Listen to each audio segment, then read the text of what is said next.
biasa. Kita masih duduk biasa. Ya, jalannya kan agak turun. Kita nyampe lihat di samping. Pemandangan kiri kanan. Ya, tahu-tahu terus Tiba-tiba terperosok.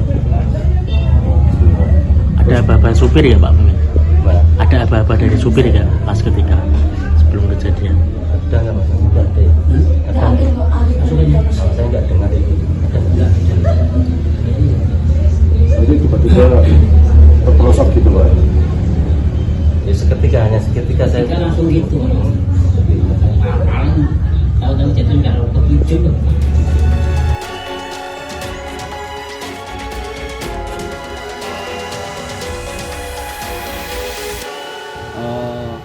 Informasi awal yang kita terima laporan dari masyarakat bahwa adanya kejadian kecelakaan bis di Desa Tergo, Kecamatan Ndawi, Kabupaten Kudus, dan kami berkolaborasi dengan warga masyarakat, dinas terkait untuk melaksanakan evakuasi. Dilaporkan informasi awal sejumlah 50 penumpang dalam kondisi selamat, hanya dalam kondisi yang shock ataupun kaget. Saat ini para penumpang sudah kami evakuasi berada di beberapa rumah warga untuk melaksanakan istirahat ataupun mengembalikan situasi pikiran sehingga bisa tenang. Informasinya ini dugaannya gimana dan berjalan dari arah mana? Informasi berjalan dari arah Colo, daerah dari Colo menuju ke Jawa Timur.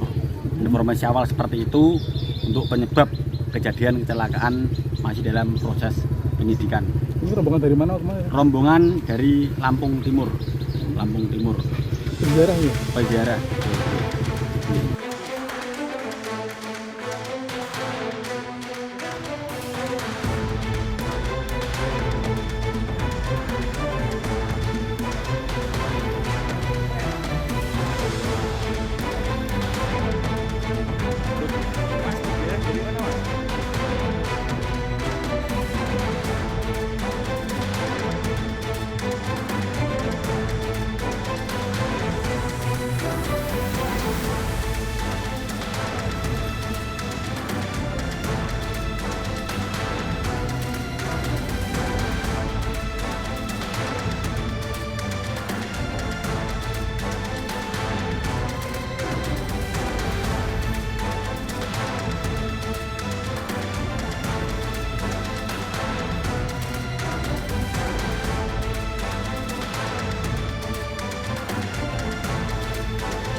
Desember 2025.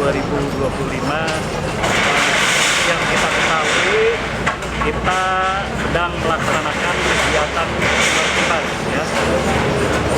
Awalnya tadi dari apel pagi, apel dari Merdeka dengan jumlah personil gabungan Satpol PP, TNI Polri, kemudian instansi terkait, diantaranya ada Disub, kemudian ada DLH, juga Bapeda tadi ada ya, kita ajak untuk berbicara. Kemudian juga dari PJT dan PLN tadi kita. Jadi secara keseluruhan dengan unsur kecamatan, ini ada Pacamat Cikarang Selatan, juga unsur desa, Bapak Kepala Desa juga, jumlahnya kurang lebih 5 gabungan. Adapun bangunan yang telah dan akan ditertibkan ya, berdasarkan data yang kita punya kurang lebih 170-an ya, 170-an, dan ini sudah melalui proses tahapan ya, tahapan sesuai dengan prosedur yang berlaku. Kita sudah beberapa kali mendata, kemudian juga kita melakukan himbauan, kemudian peringatan 1, 2, dan 3 ya. Ini untuk apa, supaya lingkungan ini tertata, pinggir Kali Malang ya, tertata bersih, karena memang aliran Kali Malang ini mengalir sampai ke Jakarta dan banyak dimanfaatkan baik perusahaan maupun masyarakat ya. Jadi supaya lingkungannya bersih.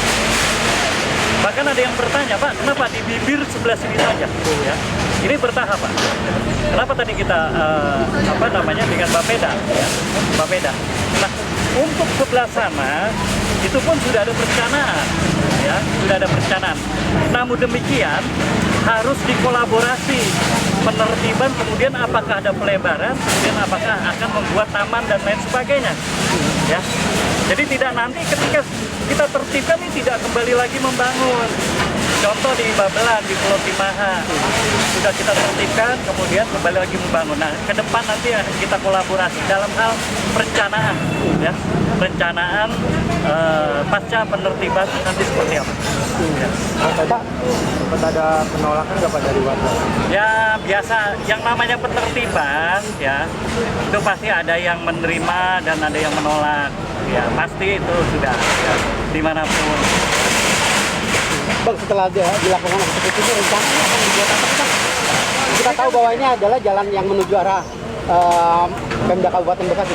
Iya, jadi kan kita eksekusi ini supaya bersih lah, tertib kan gitu. Ini kan di pinggir Kali Malang kan? Ya.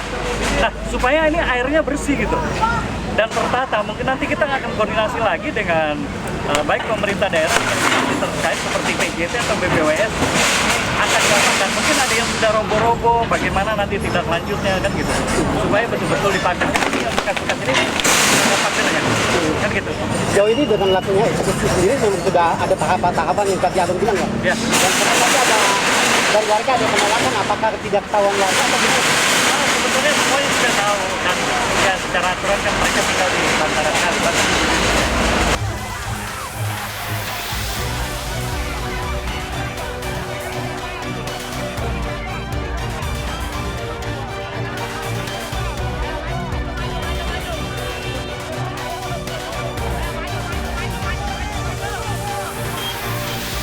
Iqbal ini dia sering ikut agenda Raja Satpol PP dan dia sendiri ada semua nanti, dan dia pun mengakui. Nah akhirnya dia bawalah pelayan ditangkap sama dia, ya kan? Akhirnya pelayan itu keluar dari binaan di Cibadak, Sukabumi. Setelah pulang ditemui lagi sama dia, sama si Pak ini. Lu mau nggak gua tangkap lagi? Ada semua di sini, rekamannya, videonya, dan pelayannya juga ada di sini. Bang, Haji Pak ini sebagai apa sih Bang sebenarnya Bang? Dia mengaku sebagai anggota Satpol PP, ada di sini semua. Buktinya saya ada semua. Nanti kalau rekan-rekan mau. Selain itu dia meminta-minta apa lagi Bang? Ke ini Bang, iuran atau apa? Iuran, kalau dia pelayan itu nggak mengasih dia uang, maka dibayar dengan ngamar atau berhubungan badan. Berapa Bang yang mereka minta iurannya? 100.000, itu ada semua BBM. Itu per 1 bulan atau? Satu pelayan. Satu pelayan? Ya, itu saya bisa mempertanggungjawabkan. Itu Seluruhnya semua. berapa Bang totalnya? Total pelayannya Per bulan atau per hari itu? Itu per bulan 100.000. Berapa? 100.000. Kalau si pelayan itu nggak mau ngasih atau nggak ada, saya tangkap lagi. Kalau nggak, lu hubungan badan sama gua. Jumlah pelayan di sini ada berapa? Wah, banyak Pak. Berarti ratusan. Ratusan. Nah, itu rekaman suara semua, IPA semua ada di sini. Itu saya tanggung jawabkan.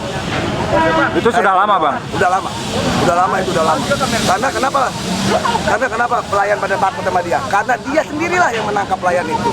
Dengan Satpol PP, dengan TNI. Bang, artinya Bang, penolakan pembangunan ini, pembongkaran ini terkait itu Bang ya? Kenapa?